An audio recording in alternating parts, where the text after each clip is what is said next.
Bienvenue dans une édition spéciale consacrée au séisme en Turquie et en Syrie, alors que le bilan s'alourdit encore. Plus de 11 700 morts selon un tout dernier bilan provisoire. Un incendie s'est déclaré aujourd'hui dans le port d'Iskenderun, dans le sud de la Turquie. Les secours internationaux commencent à arriver dans le pays.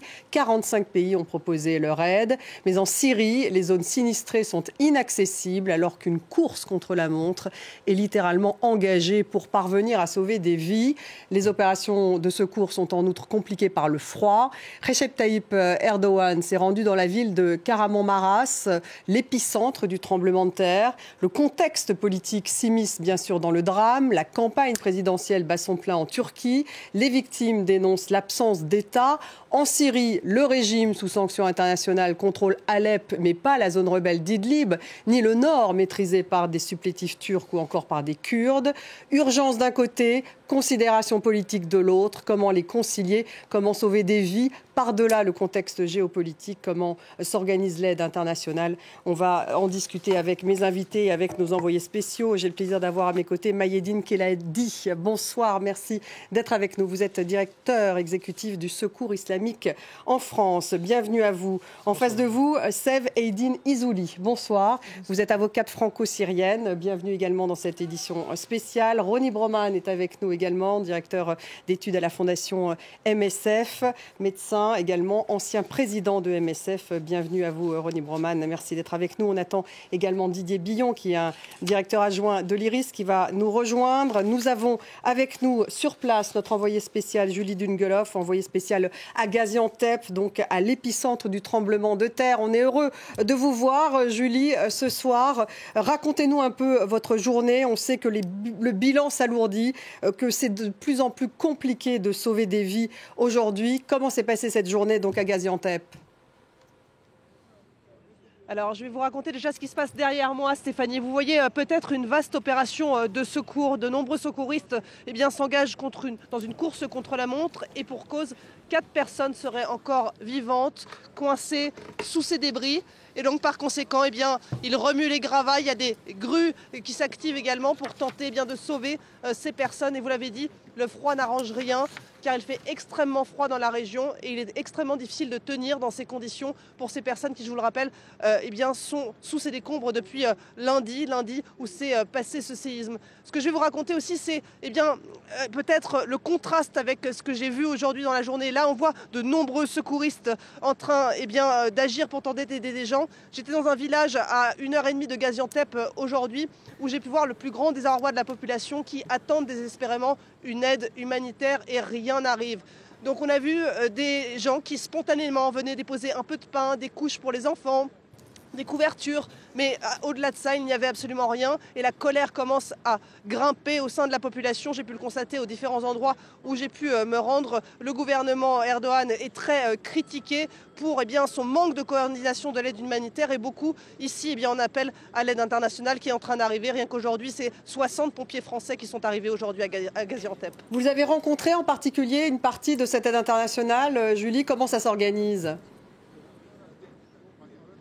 Écoutez, non, je n'ai pas encore rencontré cette aide internationale. Ce que je peux vous dire de ce que j'ai pu constater ces derniers jours ici dans la région dans laquelle je me trouve, c'est qu'il y a un manque total de coordination entre les bénévoles, les quelques ONG qui travaillent sur place, qui fait que, par exemple, il y a les mêmes aliments qui arrivent pour la population, alors qu'il y a d'autres manques pour le village dont je vous parlais tout à l'heure. Par exemple, ils ont reçu du pain toute la journée, sauf qu'ils n'ont reçu rien d'autre et qu'il manque absolument de tout. Il manque notamment de tentes. Je vous rappelle que la nuit, il fait moins 10 à moins 15 degrés et que ces gens errent avec leur couverture sur le dos, parfois même encore en pyjama puisque le séisme a saisi ces personnes en pleine nuit. Ils errent dans leur pyjama enroulés de couverture, vivent avec des tentes de fortune qu'ils ont construites eux-mêmes, parfois vivent dans leur voiture parce qu'ils n'ont plus rien d'autre et donc ils tentent de s'approvisionner en essence pour pouvoir continuer à faire fonctionner le chauffage et pouvoir survivre dans ce froid. Mais vous voyez, c'est vraiment le dénuement le plus total. Le dénuement le plus total, mais personne ne veut rentrer, quoi qu'il arrive, dans un immeuble, j'imagine, parce que le risque est trop grand que d'autres immeubles s'effondrent.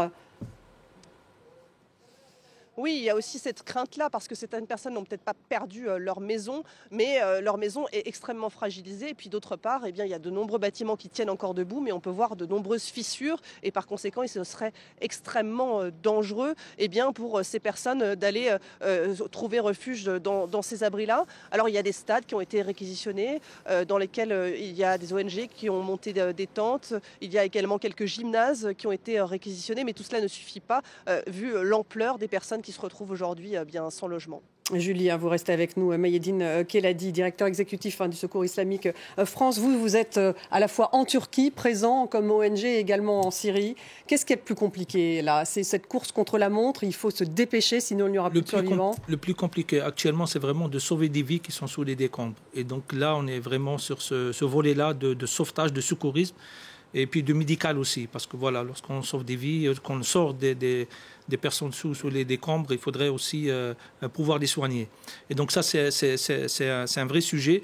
Alors notamment lorsqu'on a les structures sanitaires ou médicales qui sont détruites par le séisme. Donc il faut aussi travailler sur cela. Et après, il y a toute la partie, effectivement, coordination, comme disait votre collègue. Et ça, c'est fondamental dans une action humanitaire d'urgence comme la situation en Turquie ou en Syrie. La question de la coordination est fondamentale. Donc parce que les personnes qu'on sauve, il faudra après les abriter, mettre des abris et après coordonner l'aide dans ces abris, adapter les abris à ces aides, donc tout ce qui est sanitaire, tout ce qui est hygiène, tout ce qui est aide alimentaire, tout ce qui est non alimentaire, tout ça, ça va être quelque chose qui sera fondamental dans les premiers jours. Et je peux vous parler de la situation de la Syrie. Oui, alors en Syrie, c'est très différent. En Syrie, il n'y a pas d'aide internationale qui parvient dans le pays. Le problème de la Syrie, c'est que maintenant, elle est sous embargo, on va dire, et donc les sanctions internationales. Donc l'aide humanitaire internationale n'arrive pas comme elle arrive actuellement en Turquie. Donc on se réjouit de cette mobilisation internationale pour la Turquie. Mais pour la Syrie, c'est un autre problème. Pourquoi? Parce que c'est un pays qui est en guerre depuis 12 ans maintenant, qui est sous sanctions internationales. Il y a certains matériaux, beaucoup de matériaux qui ne peuvent pas rentrer. On a tous les transferts bancaires qui sont vraiment très compliqués à faire. Et nous, le Secours islamique France, nous sommes présents en Syrie depuis 2008. Vous êtes présent en Syrie où? On est présent à Damas, à Alep, à Hama. Et donc, dès qu'il y a eu le séisme, nos équipes donc à Alep et à Hama ont bougé immédiatement pour aller justement aider les personnes. Et d'ailleurs, maintenant, on a des équipes sur trois villes, parce qu'on est à Tartus aussi, surtout à Latakiye, qui sont les zones les plus touchées. Et j'ai envie de dire, même si les chiffres sont moindres peut-être pour la Syrie, mais l'impact est beaucoup plus grand, je pense, par manque de moyens, manque de coordination peut-être, bien qu'on est une trentaine d'ONG internationales basées du côté, on va dire, gouvernemental. Ce n'est pas assez pour répondre à cette crise. Ce n'est pas assez pour répondre et pour essayer de sauver le maximum de vies. Donc en plus de la coordination de l'aide qui viendra après. Et il y a une problématique bien sûr géopolitique, on va y revenir. Ronnie Broman, juste pour un dernier point sur cette coordination, cette aide, on sait qu'il y a des pompiers français qui sont arrivés en Turquie. Notre reporter sur place, Ludovic de Foucault, en a suivi un certain nombre. Comment on assure une coordination sur place? Que vient de dire justement Mayedine Keladi, ce défi à relever? Les seuls qui sont en mesure d'assurer une coordination, ce sont les autorités gouvernementales. C'est ce qui se passe ordinairement, mais ce qui se passe tout aussi ordinairement, c'est que ça prend du temps. Parce que des gens arrivent de tous côtés, des initiatives diverses sont prises dans un environnement marqué lui-même par le chaos, toutes sortes de demandes, des destructions, des communications qui ne fonctionnent plus, des routes qui ne peuvent plus être empruntées. Et donc, l'aide, lorsqu'elle arrive, elle ne résorbe pas le chaos causé par la catastrophe. Elle s'inscrit dedans. Et on a vu de nombreuses opérations d'urgence internationales se dérouler dans une coordination, disons, très approximative. J'ai en tête le dernier très grand séisme qui a donné lieu à une mobilisation internationale, c'est Port-au-Prince. Tout le monde reconnaissait que la coordination était absolument catastrophique. Il n'y avait pas de gouvernement en plus. Alors là, il y a un État en Turquie. Oui, bon, là, c'était les Nations Unies qui assuraient la coordination. Elle était chaotique, elle était très mal faite. Il y avait des centaines et des centaines d'ONG. C'était impossible à coordonner. Mais les secours ont tout de même fonctionné. Les besoins étaient tellement grands, les initiatives étaient trop nombreuses, parfois se frottaient, parfois se marchaient dessus. Mais je pense qu'il ne faut pas... Enfin, la coordination, c'est important, je ne vais pas contester cela. Mais il ne faut pas mettre la charrue avant les bœufs. C'est l'action qui doit commencer. C'est à partir de l'action que la coordination va se mettre en place. Ce n'est pas une coordination qui va donner lieu comme de façon un peu intellectuelle, un peu théorique, on pourrait le concevoir. Et l'urgence, c'est que l'aide internationale arrive maintenant, vraiment, dans les heures qui viennent. Ailleurs, c'est ça, je voudrais réagir la différence entre un tremblement de terre et peut-être un autre type de catastrophe. C'est pour ça qu'il faut, nous en tant que CIF et puis d'autres organisations, on avait demandé à ce qu'il n'y aura pas une exception, au moins une parenthèse, pour ouvrir l'aide internationale pour la Syrie pendant cette période-là. Ça, c'est l'aspect politique. Ça, c'est peut-être une des questions importantes aussi. Je pense que c'est très important, effectivement, qu'il y ait des dérogations à des mesures internationales ou locales qui soient prises dans le contexte de cette urgence extrême, de cette urgence vitale. Mais il ne suffit pas de lever l'embargo. Il faut aussi obtenir de la part du gouvernement la garantie que l'aide franchira les lignes, ce qui jusqu'à présent n'a jamais été fait. L'aide qui est arrivée à Damas n'a jamais profité aux populations des régions insurgées. Et ça, c'est tout de même un problème. Donc on peut accumuler de l'aide à Damas, mais ça ne servira pas à grand-chose si elle reste là, sur place. Alors on a toujours ces images en direct de Gaziantep en Turquie, où se trouve l'épicentre du séisme. Un mot encore sur la Syrie, Saveydine Izouli, puisque vous êtes avocate franco-syrienne, vous connaissez bien ce pays. Il n'y a pas de moyen, pour l'instant en tout cas, de faire passer de l'aide internationale de la Turquie en Syrie. Parce que normalement, il y a un accès qui existe, le point de Bab al-Awa, et il a été... Enfin, en tout cas, on entend dire que ça ne passe plus. Est-ce que c'est le cas? Est-ce que ce sont vos informations? Exactement. Donc, dès qu'il y a eu... De toute façon, en 2014, le Conseil de sécurité de l'ONU avait établi le principe d'ouverture de 4 passages pour laisser l'aide humanitaire internationale passer en Syrie. On peut comprendre cette résolution du Conseil de sécurité de l'ONU sans le consentement du régime en place, puisque dans cette résolution, on dit que ce sont 4 points de passage pour que l'aide internationale parvienne directement aux victimes sans intermédiaire. Sauf que malheureusement, par les années suivantes, après 2014, avec le veto russe, 3 passages ont été fermés. Il y a Aroubiya qui était dans la région kurde. Donc il n'y en a plus qu'un. Il reste un. Et là, après le tremblement de terre, donc c'est le seul point de passage qui atteint la zone qui n'est pas contrôlée par le régime syrien, donc Idlib et Afrin, toutes ces régions. Et malheureusement, dès qu'il y a eu le tremblement de terre, les autorités turques ont fermé le passage. On ne sait pas pourquoi. Alors que c'est le seul point d'accès aux victimes. Possible. Bien sûr, bien sûr. Donc, la situation est catastrophique. C'est vrai que devant les cris des victimes, il n'y a pas lieu de distinguer entre la nationalité, les races, la religion, l'appartenance ethnique, les opinions politiques, entre opposants ou avec le régime.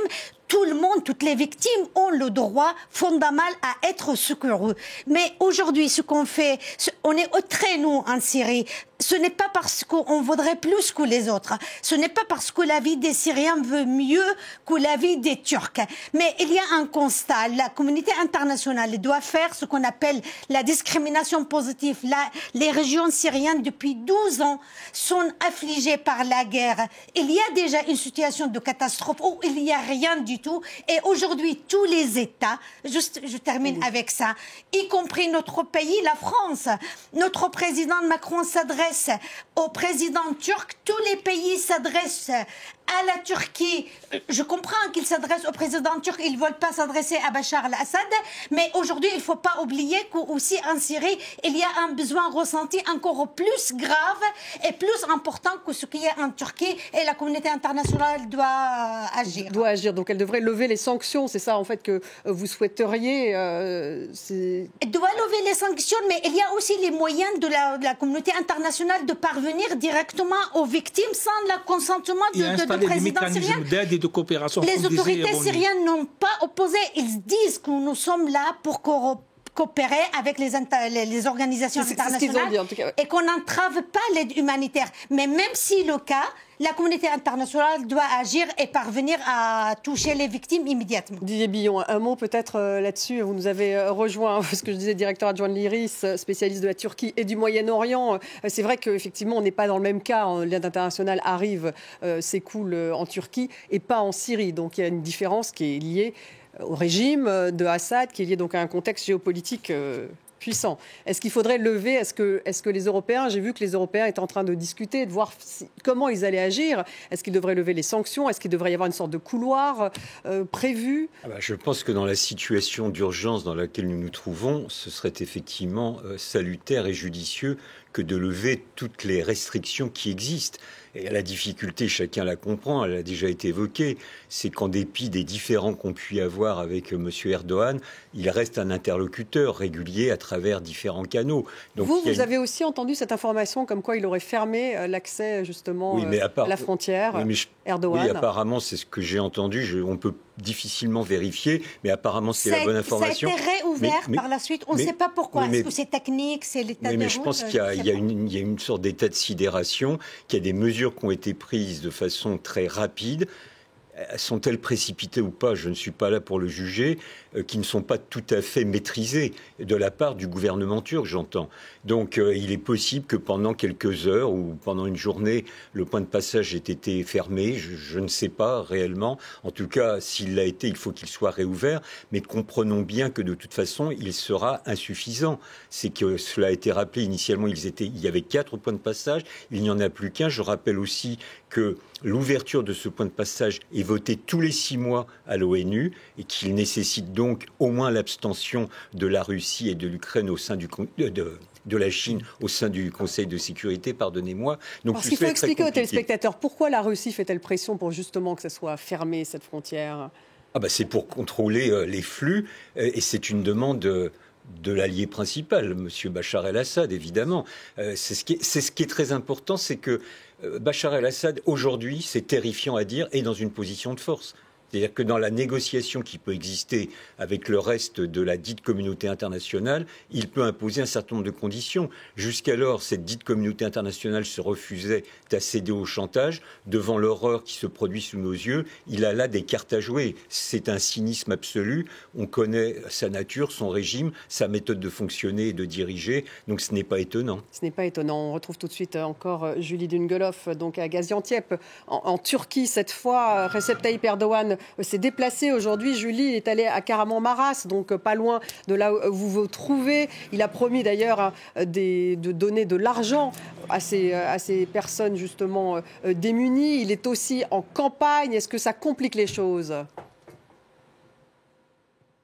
Ça complique les choses. On a vu d'ailleurs aujourd'hui que les réseaux sociaux avaient été coupés dans certaines villes et que certaines personnes qui avaient critiqué la gestion de cette catastrophe avaient été arrêtées. Et ce que je peux vous dire en tout cas, c'est que ce que j'ai pu constater moi à Kahramanmaraş, c'est le manque de moyens criants qu'on a pu constater sur place où on était hier lors des opérations de secours. On voyait des gens déblayés à main nue pour tenter de retrouver des survivants. Il y avait beaucoup de personnes décédées qui étaient extraites des gravats et par miracle 2 personnes survivantes ont été extraites, mais vraiment grâce à la solidarité des quelques personnes qui étaient sur place et qui attendaient donc avec beaucoup d'impatience une aide plus conséquente, une aide humanitaire.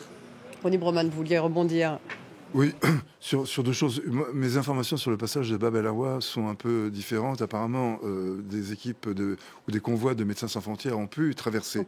Le problème, c'est que ce passage est extrêmement encombré, qu'il est réservé à l'aide médicale. C'est la raison pour laquelle il est sous contrôle de l'OMS. Ces passages sont sous contrôle onusien. Celui de Bab el-Awa est sous contrôle de l'OMS, qui, par sa structure même, par sa raison d'être, s'occupe d'affaires médico-sanitaires. Et ce sont donc des moyens médico-sanitaires qui sont passés. Ils sont précieux, mais ils ne représentent qu'une faible partie de ce qui est nécessaire. Et par ailleurs, les routes sont endommagées et l'encombrement est maximum. Donc ça n'est pas parce qu'un peu est passé qu'il faut laisser tomber l'appel pour ouvrir les autres points de passage. C'est absolument essentiel. Et je voulais aussi apporter un petit commentaire là-dessus. Certes, la situation des gens est absolument désastreuse. Mais il n'existe pas une situation de ce type au monde qui aurait donné lieu à l'arrivée immédiate, instantanée, de secouristes professionnels munis d'engins de détection et d'extraction permettant de sortir les gens de dessous les décombres. Ça n'existe pas. Malheureusement, une catastrophe est une catastrophe et l'aide ne peut pas effacer la catastrophe. Elle peut alléger les conséquences, elle peut tempérer les rudesses que subit la population, mais on ne peut pas annuler. Donc je ne veux pas me porter en défense du gouvernement turc, j'en suis pas. Mais en tout cas, c'est un déjà-vu pour vous. Je vous fais juste réagir encore une fois, Julie, juste un mot justement sur cette situation politique qui caractérise la Turquie. On parlait d'Erdogan qui a fait une apparition aujourd'hui dans l'épicentre. Il y a ces élections le 14 mai. La population, vous le disiez, que vous avez rencontrée, ils sont très critiques d'Erdogan. C'est aussi une zone que l'opposition tient, me semble-t-il. Oui, tout à fait. La population est très critique envers le gouvernement, mais comme le disait votre invité, l'ampleur des dégâts est telle qu'il est très compliqué de savoir comment ça se serait passé dans un autre pays ou avec une autre gestion, puisque dans les zones où je me trouve, tout est totalement sinistré. Ce que je peux vous dire, je ne fais que transmettre la parole de la population. Plutôt, on était dans un village où les gens nous disaient qu'ils n'avaient pas vu d'aide arriver avant aujourd'hui. Pas d'aide arriver, ça veut dire pas de nourriture, pas de couverture, pas de produits de première nécessité pour les enfants. Ça veut dire pas de tente aussi. Ça veut dire que ces gens sont là, démunis dans la rue, en train de se loger dans leur voiture. Et donc, évidemment, la colère monte en se disant que, notamment, l'aide est consacrée sur les grandes villes, Gaziantep, où je me trouve et où toutes les caméras sont, et beaucoup moins tournée vers les petits villages comme celui où je me trouvais dans la journée. Et donc les gens étaient extrêmement en colère et attendaient beaucoup, notamment de l'aide internationale, parce qu'ils sont très connectés évidemment à la télévision ou encore aux réseaux sociaux. Et ils ont entendu le fait que de nombreux pays s'étaient mobilisés pour apporter leur aide, notamment la France, et qu'ils attendaient beaucoup de cette aide humanitaire, et bien tout simplement pour tenter de retrouver un minimum de décence dans leur vie de tous les jours et ne plus vivre dehors, dans le froid. Je vous rappelle, il fait entre moins 10 et moins 15 degrés. Didier Billon, un mot peut-être de politique, justement. Oui, je suis assez d'accord avec Ronnie, parce que, comprenons bien une chose, je comprends que les personnes qui sont interrogées, qui sont dans la misère et le dénuement, réagissent vivement. Il n'y a rien de plus naturel. Néanmoins, je me permettrai de faire une comparaison avec un autre séisme qu'a connu la Turquie en 1999. 17 000 morts. Absolument, qui a été d'une ampleur plus importante à ce jour. On verra bien. On verra bien. Parce que... Mais je rappelle que c'était dans une zone d'accès beaucoup plus simple à 120 km d'Istanbul, et qu'à l'époque, l'État turc avait été totalement failli. Il n'avait pas réagi, y compris l'armée turque, qui a une réputation d'efficacité, était restée, pardonnez-moi l'expression, mais l'arme au pied, et n'avait pas réagi avant 3 ou 4 jours. On n'est pas dans cette situation aujourd'hui. On peut toujours considérer que c'est trop lent, mais comprenons de ce que j'en vois, et je ne suis pas un humanitaire, je n'ai pas l'expérience concrète, mais les routes sont surencombrées, elles sont détruites, des ponts se sont écroulés, les hôpitaux, pour la plupart, se sont aussi écroulés, et donc... Même s'il y avait un afflux d'aide internationale qui est souhaitable, la question c'est la régularisation, c'est l'organisation. Et j'écoutais le chef de la délégation des pompiers français qui est sur place tout à l'heure, qui expliquait « nous sommes aux ordres des autorités gouvernementales. C'est eux qui doivent organiser l'ensemble. » Et on ne peut pas considérer que le gouvernement turc à ce jour reste les mains croisées. Ce serait lui faire un mauvais procès d'intention, même si, et j'arrête là, M. Erdogan, aujourd'hui même dans une déclaration, a expliqué qu'il y avait certaines failles et quelques retards dans la mise en œuvre des secours. Mais vu l'ampleur de la catastrophe, il me semble qu'il est difficile aujourd'hui de faire des procès d'intention. Julie, juste parce qu'elle va nous quitter. Julie, un mot justement, une réaction peut-être à ce que vient de dire Didier Billon. C'est vrai qu'il a fait une sorte de petit mea culpa, Erdogan, en disant que ça ne se passe pas aussi bien qu'on le souhaiterait. Et puis il faut aussi dire que manifestement, il n'y a plus d'accès à Twitter sur place. Dans certaines zones, en effet, l'accès à Twitter a été limité, voire arrêté. Ce qui est vrai aussi, c'est que c'est une zone montagneuse très très difficile d'accès, comme le disait Didier Billon à l'instant, avec des routes qui ont été coupées, des routes encombrées, des camions sur les routes qui tentent d'apporter un peu d'aide humanitaire, notamment à manger aux populations, et que l'ampleur des destructions est vraiment énorme. Dans le village où je me trouvais, par exemple, tout le haut du village a été complètement rasé par le séisme. Dans la ville de Kermansarach où on était hier, également, des quartiers entiers n'existent plus sur la carte. Et pour faire accéder l'aide humanitaire, il faut passer par ces routes de montagne qui, en plus, sont enneigées, ce qui ne facilite absolument pas le déplacement. Donc il faut bien se rendre compte de l'ampleur de la dévastation qui existe ici en Turquie, dans cette région, qui, je vous le rappelle, donc, est très difficile d'accès et les conditions climatiques rendent les choses encore plus compliquées. Encore plus compliquées. Mayedine Kelali. Oui, juste pour précision, c'est que actuellement la Turquie n'accepte que la coopération entre États. Donc les ONG internationales non encore installées en Turquie ne sont pas encore autorisées à travailler directement. Donc c'est vraiment entre États actuellement que ça se passe. Et puis après, derrière, peut-être dans une phase 2, j'espère que les ONG internationales qui veulent s'investir un peu plus pour aider pourront être autorisées à travailler. Parce que les ONG en tant que telles, transnationales, actuellement, la Turquie a fait appel à l'aide internationale, mais entre États. Donc c'est pour ça que la France, c'est vraiment le centre de crise et de soutien du ministère français des Affaires étrangères qui s'est mobilisé.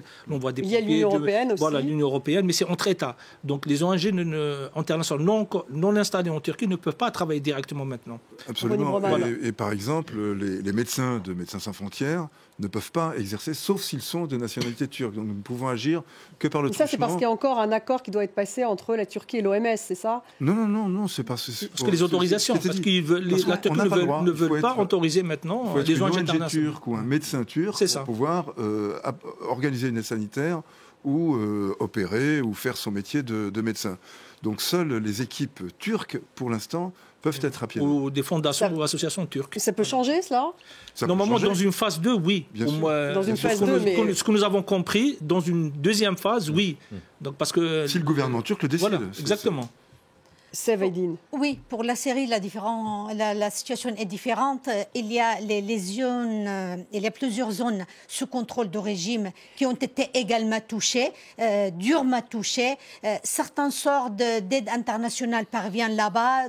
De pays arabes, l'Égypte, l'Arabie Saoudite, tout cela ont dépêché quelques équipes de secours et de l'aide et l'assistance dans les ports syriens et donc dans les villes côtières. Mais on reste quand même... La situation là-bas aussi est catastrophique. Alors, Idlib, par exemple, pour parler justement d'une localité qui n'est pas détenue, qui n'est pas contrôlée par Bachar el-Assad. Alors, à Idlib, il y a combien de personnes? 2 millions? Dans ces régions qui ont été touchées, il y a presque 4 millions parce qu'il y a énormément de déplacés et des réfugiés syriens qui habitent là-bas. Et là, aucune aide? Bien il y a sûr, les casques blancs, c'est ça, il n'y a que... Voilà. Alors, vous voyez, ce qui est frustrant, on est en train de regarder ces photos de tremblements de terre et nous, les Syriens, on a le sentiment de déjà-vu. On avait déjà vu ces images des casques blancs en train de sortir des enfants sous les décombres des bombardements russes et de régime. Les casques blancs qui sont la population civile sur place. Mais bien sûr, si avant c'était les grands frères qui ont été touchés par les bombardements, aujourd'hui, ce sont les petits frères et sœurs avec le tremblement de terre. Et malgré cela, quand je vois l'absence de coordination, le chaos qui est constaté en Turquie pour faire acheminer l'aide internationale, je dis malgré tout, dans ces zones de Idlib, il parvient ces petits casques bleus avec rien, avec des mains, à organiser un petit peu. Dernière observation, vraiment... La communauté internationale ne doit pas se cacher derrière le fait qu'il n'y a pas de régime, il n'y a pas d'autorité, il n'y a pas d'interlocuteur dans ces régions et pour se outrepasser de leur devoir d'assistance humanitaire envers les victimes dans ces régions. Aujourd'hui, il y a en Syrie et dans le nord de l'Irak, dans la région autonome kurde, Kurdistan d'Irak, et dans le Rojava, des bases pour la coalition internationale. Il y a plein des voitures, des blindés, des avions et de l'aide. Vous dites pourquoi est-ce qu'on n'en voit pas? Mais bien sûr, si les avions étaient là pour bombarder les villes syriennes et pour les libérer, je ne sais pas, de Daesh, ces avions peuvent aujourd'hui transporter l'aide humanitaire directement dans les zones qui sont affectées par les drames, et on ne voit pas pourquoi la coalition internationale, les pays membres, notamment la France, n'honore pas son devoir de fournir une aide humanitaire. Est-ce que ça veut dire qu'il faudrait que la France se rapproche de Bachar el-Assad? Est-ce qu'en ce moment, on va assister à une sorte de diplomatie en parallèle pour justement faire en sorte de débloquer ces aides internationales? Nous savons que Macron a déjà tenté il y a quelque temps déjà de se rapprocher de Bachar el-Assad. Ce fut vain pour une série de raisons. Il voit très bien, mais là nous sommes à un autre niveau que les enjeux humanitaires, il voit très bien on voit que les deux sont liés aujourd'hui, et en particulier pour la Syrie. Et qu'il y a un certain nombre d'États arabes, notamment les Émirats arabes unis, qui ont réouvert leurs ambassades, et la France veut revenir en Syrie. Et donc, par l'intermédiaire de Bachar el-Assad. Donc il va y avoir un jeu diplomatique, c'est la réelle politique, c'est assez pitoyable, mais c'est ainsi. Pour compléter ce que vous disiez, je pense qu'il faut bien comprendre que la région qui a connu ce séisme, dans la partie syrienne, là je parle, en fait c'est 4 régions, comment dirais-je, géopolitiques. Il y a une partie qui est tenue par le gouvernement, les forces gouvernementales. Alep, par exemple, pour citer un peu les villes qui ont été sinistrées. Une partie qui est tenue au nord-est par les forces kurdes qui ont été évoquées. Donc là, ce sont les Kurdes qui contrôlent. Absolument, les Kurdes de Syrie. Une troisième région, Idlib, elle est évoquée. Là, c'est plutôt Hayat al-Sham, c'est-à-dire des gens qui ont des affiliations djihadistes. Et enfin, la région qui est tenue par des opposants, les affidés de la Turquie et l'armée turque elle-même. Donc ça fait 4 entités géopolitiques qui sont concurrentielles, il faut bien se le dire. D'où cette difficulté. Et dernier mot, et Bachar el-Assad va jouer de ces contradictions. On va revenir sur la Syrie. Juste, on retrouve encore notre envoyé spécial pour une dernière fois, Julie Dungeloff, donc toujours à Gaziantep, en Turquie. Racontez-nous un petit peu ce que vous voyez, Julie, en ce moment, parce que vous êtes en plein au cœur de ces secours. Oui, exactement. Il faut s'imaginer une rue résidentielle où un immeuble sur 2 s'est effondré et des secours qui s'activent d'une part pour déblayer les débris, et un peu plus loin, tout à l'heure, il y avait 2 minutes de silence qui étaient demandées aux gens qui se trouvaient autour, car les secouristes tentaient de rentrer en contact avec des gens qui étaient encore coincés sous ces débris. Ils disaient percevoir des signes de vie, et donc ils demandaient à la population et aux journalistes sur place de se taire tout simplement pour tenter de continuer à percevoir de ces signes de vie et tenter de venir en aide le plus vite possible et de la manière la plus efficace possible à ces gens qui sont coincés depuis lundi sous ces immeubles. Et puis par ailleurs, un peu plus loin, il y a d'autres immeubles qui menacent de s'effondrer et qui eux sont déblayés par les secouristes. Donc il y a encore beaucoup à faire ici évidemment.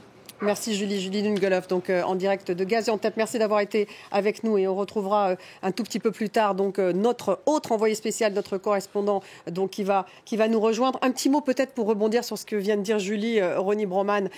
Cette existence, parfois effectivement on nous disait il suffit d'un coup de téléphone sous les décombres pour pouvoir sauver des vies, et là on voyait ce que Julie nous disait, il y a des espoirs soudainement qui sont liés à de la chance. Comment ça se passe?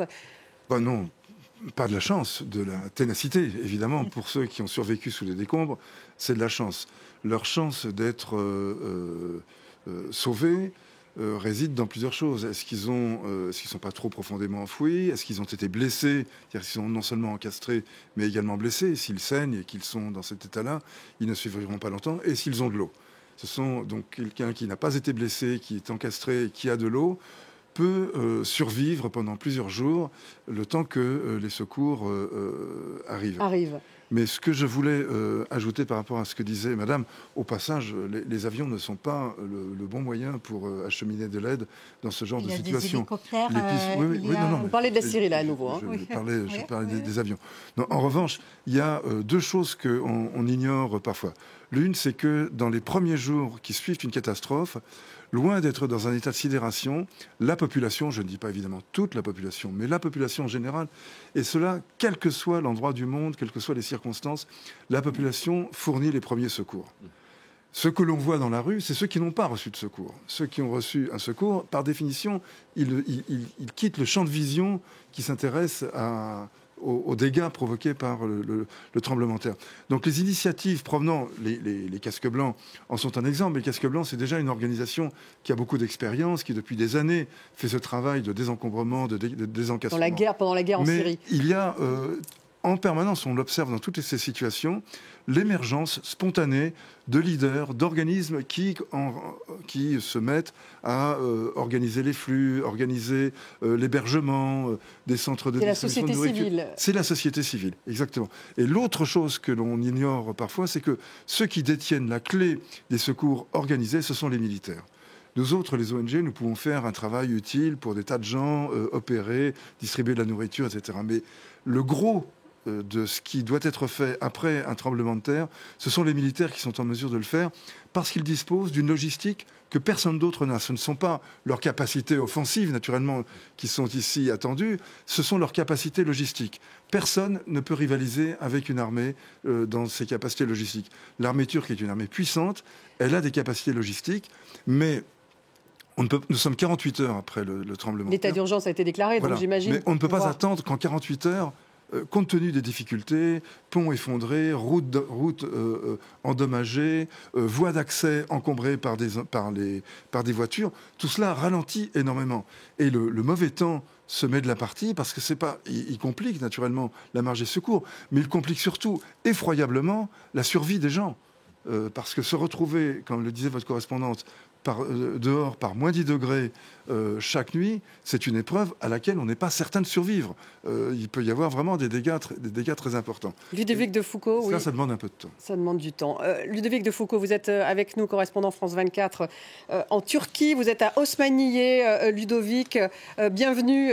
Merci d'être avec nous. On a entendu Julie qui était à Gaziantep. Vous êtes à Osmaniye. Vous avez fait un reportage sur ces secours français qui sont arrivés ce matin, qui donnent un peu d'espoir. À votre avis, de ce que vous avez vu, quelles sont les difficultés les plus importantes ? On a parlé bien sûr du climat, de la problématique du manque de coordination de l'aide. Est-ce que vous en voyez d'autres ? Qu'est-ce qui était très compliqué aujourd'hui ?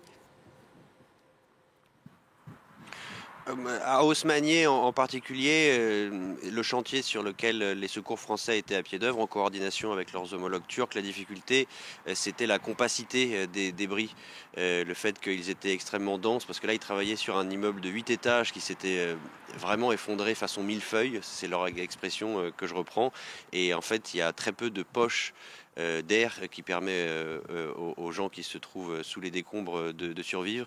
Et donc malheureusement, depuis qu'ils sont sur ce chantier, ils sont arrivés hier, ils ont commencé à travailler en fin d'après-midi, hier dans la soirée. Depuis qu'ils sont dans ce chantier, ils ont extrait des corps, mais à chaque fois des corps sans vie. Il n'y a pas eu de miracle, il n'y a pas eu de survivants, il n'y a pas eu de bonnes nouvelles. J'y étais pendant quelques heures pendant la journée, et à un moment on pensait vraiment, parce qu'il y avait eu 2 corps qui avaient été identifiés, il y avait des chances qu'ils étaient encore vivants, mais quand ils ont été extraits des décombres, malheureusement, ils étaient déjà morts. Donc les difficultés, là, c'était plus compte tenu de la qualité des débris, de la compacité, la densité. Est-ce qu'il y a une présence de militaires ou pas encore, Ludovic ? Parce que justement, Ronnie Broman disait il y a un instant que les militaires, ça change un peu tout quand on est dans un dispositif de secours.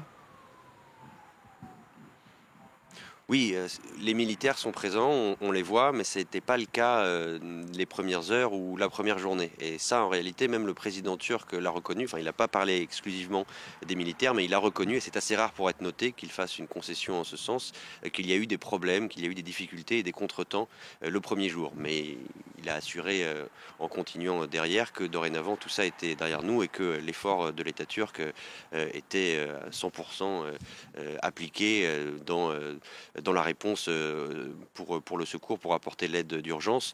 Mais un pont aérien par l'armée de l'air a été mis en place. Et puis la gendarmerie également est extrêmement sollicitée.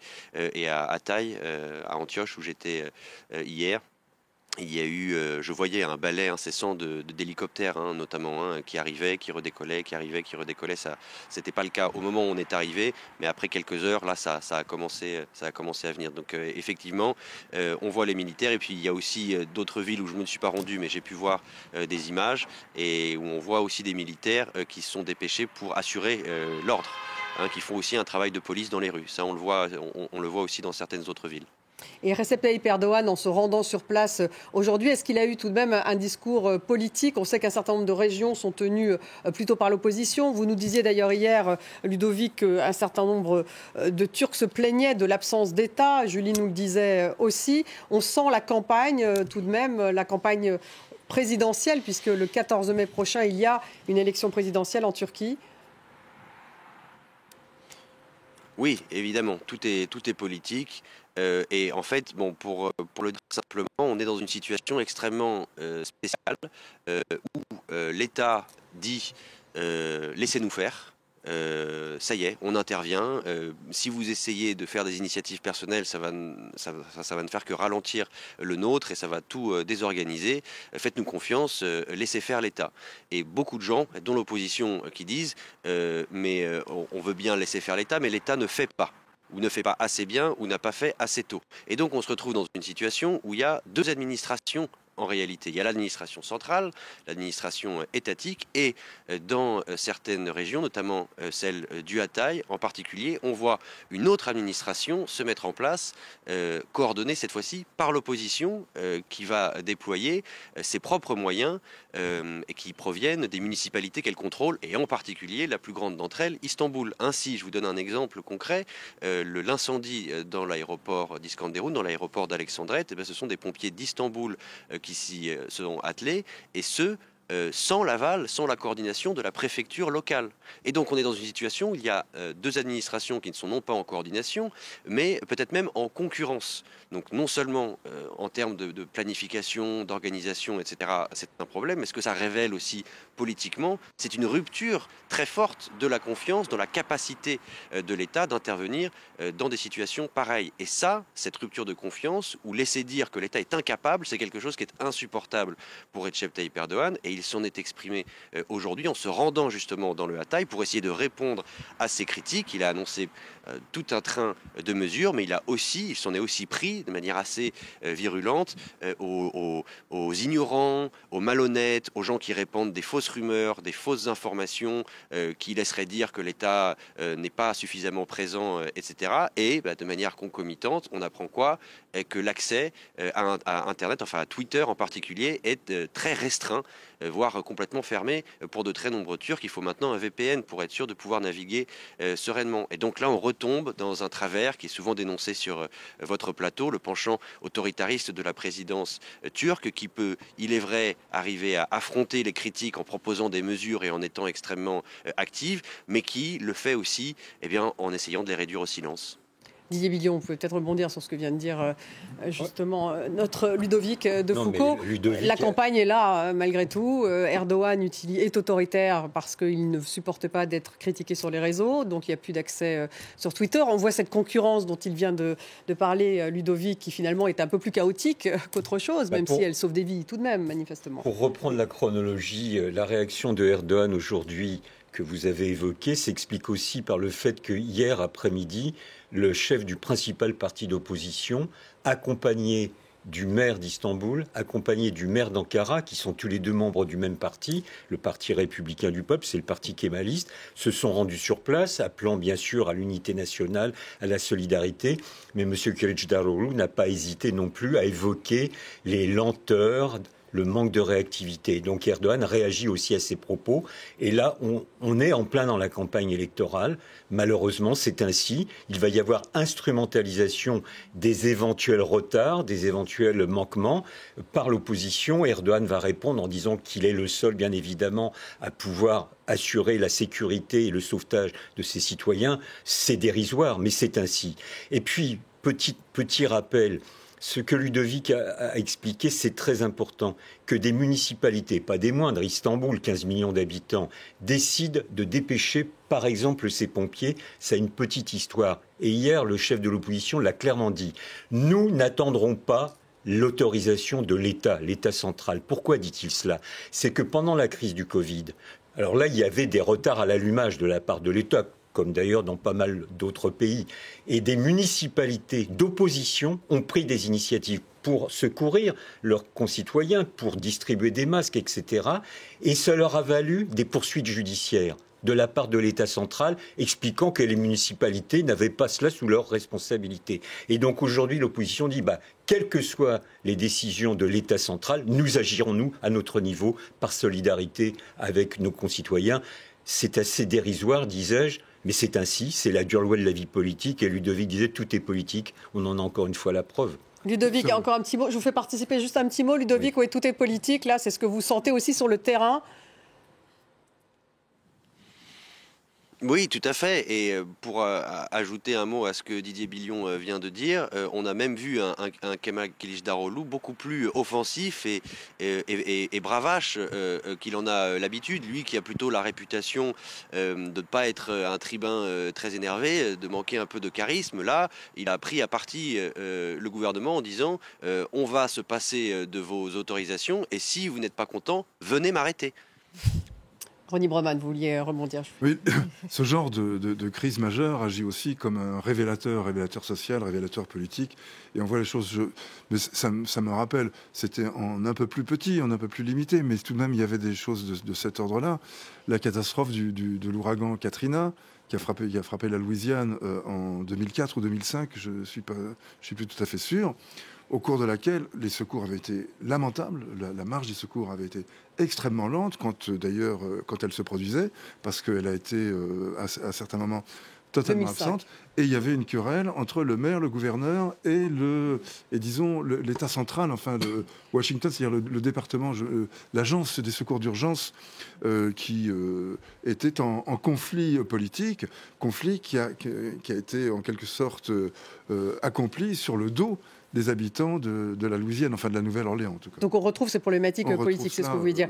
Seveydin, un mot justement sur la Syrie pour reparler politique. Est-ce que Erdogan, par exemple, on sait qu'il était en discussion récemment avec Assad, avec cette intention en l'occurrence d'envahir le Nord, faut le dire. Donc est-ce qu'il discute avec lui aujourd'hui, à votre avis, pour pouvoir faire en sorte qu'il y ait un accès plus simple entre la Turquie et la Syrie pour les aides, pour les secours ? Discuter avec lui pour faire l'aide, non, je ne suis pas au courant. Personne n'en a parlé. Au contraire, comme je viens de dire, Erdogan est tellement préoccupé par la catastrophe qui a frappé le sud de la Turquie. Voilà, ne se préoccupe pas de la Syrie. Les Syriens sont abandonnés à leur sort. On a parlé tellement de Latakia. Oui, mais il y a une région, par exemple, attachée à Afrin, Gendres, une région kurde, là où il y a l'opposition syrienne, l'armée libre syrienne attachée, suppliant de la Turquie, qui sont là-bas. Et bien là-bas, il n'y a même pas les casques blancs. Il n'y a personne. Il y a énormément de morts. Il y a un besoin énorme d'aide dans cette région. Donc là, c'est dans le nord. Juste pour expliquer, c'est dans le nord et ce sont les supplétifs turcs qui contrôlent cette région. Bien sûr. Ce que vous nous dites, c'est que les Turcs eux-mêmes, Erdogan n'aide même pas cette zone, alors que... Mais bien sûr, même l'armée turque qui est sur place n'aide pas et les casques blancs ne parviennent pas là-bas. De toute façon, ils sont tellement préoccupés par Idlib. Donc cette région kurde sous occupation turque n'a rien du tout. Et les forces kurdes de nord et de l'ouest de la Syrie ne peuvent pas aller jusqu'à cette zone. Donc, les victimes sont abandonnées. Et ce que je trouve lamentable, c'est qu'on puisse instrumentaliser les victimes, les gens sous les décombres à des fins politiques. Aujourd'hui, il y a une seule chose. La victime qui est plus dans la région sous contrôle de régime, ou les Kurdes, ou les Turcs, ou les Arabes, ou qu'on appelle djihadistes. Moi, j'aime pas cette appellation. Aujourd'hui, il y a tout simplement des humains sous les décombres et tout le monde doit coordonner leurs efforts pour pouvoir sortir ces gens. Après qu'on négocie avec Bachar al-Assad, qu'on relève l'embargo, qu'on ouvre les comptes bancaires ou tout cela, c'est deuxième étape, on verra. Mais aujourd'hui, Mais c'est pas obligé pour que ça allons se sortir les enfants qui sont sous les décombres. Oui, il faut faire ça, bien sûr. En fait, actuellement, la Syrie manque tellement de moyens. On parlait tout à l'heure de tout ce qui est logistique militaire, etc. N'oublions pas aussi la logistique des municipalités, etc. En fait, la Syrie gère les débris, j'ai envie de dire, depuis maintenant des années et des années à cause de la guerre, justement. Et je vous donne un exemple très simple. Il faut du carburant. Le carburant, parfois, manque cruellement et on n'arrive pas à dégager les débris, alors que c'est impératif, c'est quelque chose d'essentiel maintenant dans cette phase-là aussi de sauvetage de vie, parce qu'il manque de carburant, parce qu'il manque d'engins, parce que effectivement, on voit que dans les grandes villes, il y a des coordinations. En Syrie gouvernementale, il y a de la coordination entre les agences onusiennes, les ONG internationales comme la nôtre, ou le Croissant Rouge syrien, etc. Mais dès qu'on sort dans certaines zones, on a besoin de matériel. Et c'est là où, quand je parlais, moi, de l'aide internationale, c'est pour combler ça. Moi, je pense que la Syrie, avec quelques pays qui l'ont aidé, la Russie, l'Iran, l'Irak, l'Algérie, qui ont apporté de l'aide à la Syrie directement. Mais je pense que l'aide internationale massive, elle est nécessaire si on veut sauver des vies. Je suis d'accord avec vous, madame. Mais est-ce que la Russie n'a pas fait pression justement sur la Syrie pour qu'elle bloque, pour que cette frontière soit fermée aussi entre la Turquie et la Syrie? Moi, je ne suis pas dans des secrets des princes. C'est politique, mais en fait, c'est directement lié. Mais je pense, et c'est d'ailleurs nous, c'est notre message depuis... Nous sommes présents en Syrie depuis 2008, depuis quand il y a eu donc les événements, depuis 2011-2012, nous avons dit il faut aider tout le monde. Vraiment tout le monde, et surtout pas dans ces conditions maintenant de séisme chaotique, d'instrumentaliser l'aide. Il ne faut surtout pas ça. Oui, mais la Russie, c'est bien le cas. N'a pas bloqué, mais en revanche, elle est présente sur place. Ils ont il y a 300 militaires russes. Exactement. Et donc, leur militaire intervient dans les régions sous contrôle de régime pour aider les victimes. Tant mieux, mais en revanche, il faut quand même intervenir dans les autres zones. On ne peut pas faire des discriminations entre l'aide humanitaire. Encore une fois, c'est lamentable. Didier Billon, on vient de perdre Ludovic. Oui, donc, je vous fais rebondir justement sur la Syrie. Comment est-ce que ça peut progresser en Syrie, je dirais, dans les heures, peut-être dans les jours qui viennent, pour qu'il y ait plus d'aide, pour qu'il y ait une aide internationale? Est-ce que c'est possible? Est-ce que ça doit passer par des négociations avec Bachar el-Assad? Est-ce que c'est en cours quand l'Union européenne dit qu'elle regarde? Oui, je crains que ça ne soit pas possible dans les 2-3 jours à venir. Et comme ça a été évoqué, c'est les 2-3 premiers jours qui sont essentiels pour sauver le maximum de vies. Mais je pense qu'il y aura trop de tractations de la part des acteurs internationaux, de la part de Bachar el-Assad, de la part des Russes. Mais les Russes, ça ne vous a pas échappé, ont quelques autres préoccupations dans d'autres secteurs de combat. Donc tout soyez un peu plus précis, là. Je pense à l'Ukraine, bien évidemment. Oui, d'accord, vous pensez à l'Ukraine. Oui, bien sûr. L'Iran est évidemment tout à fait incapable d'apporter quelque secours que ce soit de façon efficace et efficiente. Donc je crains malheureusement que pour la partie turque, souhaitons-le, les choses se régularisent le plus rapidement sera évidemment souhaitable, que dans la partie syrienne, il n'y aura pas de réaction dans l'immédiat et que dans ce laps de temps, il y a des dizaines, peut-être des centaines, des milliers de personnes qui vont mourir. C'est terrible à dire, mais je pense que c'est la triste réalité. C'est tellement injuste. Et aujourd'hui, j'aimerais bien être la voix de tous ces Syriens qui appellent la communauté internationale à agir. Parce que c'est tellement injuste. Depuis 12 ans, on est sous une guerre totale. Personne n'a réagi. Heureusement que la communauté internationale a réagi pour soutenir l'Ukraine. Mais nous aussi, on aurait aimé avoir un soutien de tel. Ça ne sera que de soutien moral. Aujourd'hui, quand je lis le Twitter de notre président Macron, qui s'adresse avec tant de sentiments et de générosité au président Erdogan et à la Turquie, sans même mentionner un seul mot des Syriens, je trouve ça lamentable. Donc aujourd'hui, je suis la voix des Syriens ici pour exprimer leur souffrance et pour appeler l'opinion publique, puisque les politiques, les États ne nous entendent pas, pour appeler l'opinion publique. Voyez ce qui se passe en Syrie et aider le peuple syrien. Ludovic, on vous a retrouvé vous êtes à Osmaniye en Turquie. Un dernier mot, un mot de conclusion, puisqu'on va terminer avec vous. Quel espoir pour demain, j'ai envie de dire, quel espoir pour ce soir? C'est difficile parce que vous savez bien que plus le temps passe, moins il y a d'espoir justement, surtout que voilà, on le redit à chaque fois, mais les températures chutent drastiquement la nuit, donc je ne m'aventurerai pas à donner un message d'espoir quand la situation est ce qu'elle est. Ce que je peux vous dire, parce que c'est un aspect des choses qu'on n'a pas encore évoqué, c'est la forte volonté affichée par le gouvernement ici en Turquie de procéder à des évacuations importantes, parce qu'on le voit sur les routes, c'est vraiment très difficile, c'est parfois même impraticable. Les gens ne veulent pas partir et la circulation est très difficile. Et là, voilà, le gouvernement a proposé de mettre à disposition de très nombreux hôtels dans 3 provinces qui n'ont pas été touchées. On verra si c'est une mesure qui sera suivie des faits. En tout cas, ici à Osmaniye, moi j'ai pu le constater aujourd'hui, où j'ai notamment assisté à des enterrements collectifs. C'est vraiment noir de monde. Et les gens ne veulent pas rentrer, notamment parce qu'ils veulent rester sur place pour enterrer leurs morts. Merci Ludovic. On voit ces images en direct avec vous donc à Osmaniye. Ludovic Defoucauld, notre envoyé spécial à Osmaniye, merci beaucoup d'avoir été avec nous. Ronnie Broman, merci. Didier Billon, merci à vous Maïeddine Keladi et merci beaucoup Sev Eddine Izouli d'avoir été avec nous ce soir. On remercie bien sûr Julie Dungelov qui était avec nous dans la première partie de cette spéciale. Julie qui est toujours à Gaziantep. Merci d'avoir suivi cette édition spéciale et restez avec nous sur France 24.